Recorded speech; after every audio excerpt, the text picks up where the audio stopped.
ஏய் யாரா அவன்?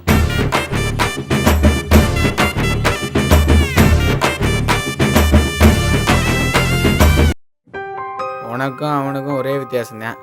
என்ன நீ ஏழை, அவன் பணக்காரன்.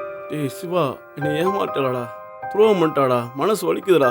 அப்பா நீங்களே சொன்னாலும் நான் அவனை திரும்பி கூட பார்க்க மாட்டேன்.